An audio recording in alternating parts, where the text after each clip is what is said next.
Hello, I'm just some ghoul, and this is my channel. In this video, I wanted to talk about crane games and anxiety. I'm sure we've all played a crane game in our life. There used to be one at the local bowling alley when I was a kid, although that's long gone. And now the only ones I ever run across are crappy mini crane games in Walmarts that cost loonies just to get a poorly painted rubber duck. But in Japan, crane games are something else. They're a skill to hone, a hobby to pursue, an obsession to feed. If you watch vlog content in Japan, you'll likely have seen the buildings that are multi-story towers of crane games. Some buildings were a variety with crane games on the first few levels and arcades on the upper levels or a gacha hall, but the point is, floors and floors of crane game machines. Going to Japan, we were well aware of the plentiful crane games and arcades. We watched Sea-Dog VA host competitions with his friends, where they're both given a budget and see who can win the most prizes. And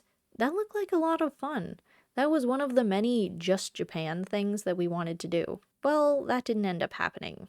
For two reasons. Firstly, me and my partner were traveling with only a single backpack each. I considered buying a new luggage while in Japan to use in the overheads on the plane and just stuff it full of cool stuff that we bought, but we ended up being pretty conservative in what we were interested in, and it didn't seem like warranting spending money on a new luggage just to spend more money than buying stuff just to fill it up, to maximum efficiency. On top of the fact that a lot of the prizes didn't excite me, except for one. And the second reason that we didn't play competitive crane games was anxiety. I tried to play a crane game, and I couldn't go through with it. After walking around dozens of crane game floors, I finally found one figurine that I couldn't resist. I got my coin purse out, and I tried my hand at it. The first few attempts weren't even close, of course, but even when I did get an okay pull, it felt like nothing. So I stopped playing, and we looked up the price of the figurine. The idea was that I shouldn't feel bad about spending money trying to get the figure so long as I didn't exceed the base price of what it was worth, right? Well, my anxiety wasn't having it. I'd put 800 yen into the machine and I was sweating.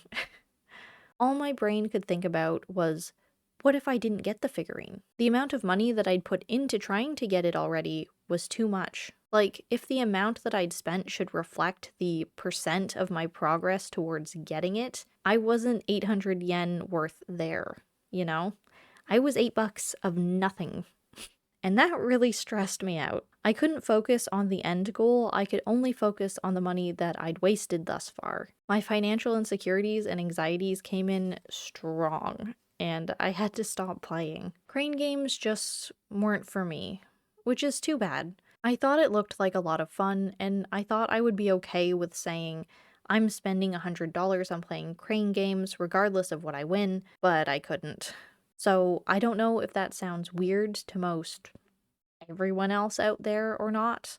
Let me know in the comments, but yeah, that's just one thing that I experienced in Japan that wasn't typical, and entirely a me problem. Having such strong financial anxieties in my life means that I can't play crane games where there's a chance that my own lack of skill will result in burning money. It also means I'm not very good at gacha things. If I don't get what I was hoping for, I'm perfectly fine with cutting my losses before they get any bigger. I'm apparently not capable of doubling down, as seen with my cold sweats playing a UFO machine after 8 friggin' bucks. Anyway, that's my story and unfortunate disposition. Let me know if anyone out there feels the same. And if not, welp, now you know how some of us be.